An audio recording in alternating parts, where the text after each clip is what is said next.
The stories out of the private schools in California where we've been living were just insane. I mean, this is even like our friends who are, many of them on the left themselves, they're like, our first grader was yelled at for thinking there were two genders, and they were lecturing the kids about that today, and like, what do we do here?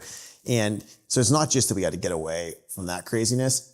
It's also that, like, if anything that tries to be values agnostic these days ends up imbibing the values of the culture, which are not our values. And in order to teach American exceptionalism, pride in our country, pride in, liberty and Western civilization, we felt like we had to build something ourselves. But you've now expanded that to other children and making this opportunity for more than just your family, which I think is really important. Yeah, we got going, and the homeschool was kind of a disaster because I'm a terrible teacher. Trying when you're in the first trimester of a pregnancy and you're feeling sick, and even homeschooling in preschool is probably, it's not a great time to start homeschooling because they're too young to do a structured curriculum. But as I was going along, I started talking to other friends in the community and other Jewish families in the community. And there are a lot of people here who share the same values. They're very patriotic. They wanted their kids to understand American history, American founding values. And similarly, we all felt really strongly about passing on our Jewish heritage and traditions and a really deep understanding of Torah and the Hebrew Bible.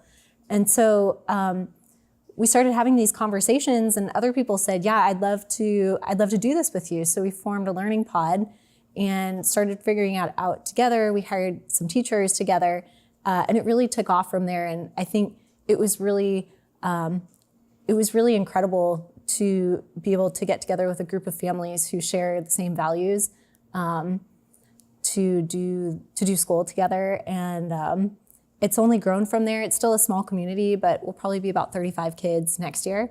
And so it's been a privilege. I'm really lucky that Joe has supported this journey. It's not very profitable yet, but she's doing very Well, he's come home more than a few times to find me like crying in the bathroom, like trying to figure things out. And she's done an amazing job. These things are a lot of work. It's hard. It's really hard to start I ran a school. pod for 1 year with 6 kids. Yeah. And I said, never again will I be a school principal. Like, I gave up on the pod concept because I think for a lot of moms who say, okay, great, a traditional school is not for us, to the points that you make is, you want to be patriotic, you want to teach math, science, reading, and like just do the basics, and that's no longer an option in most schools. It's like, well, where do you turn?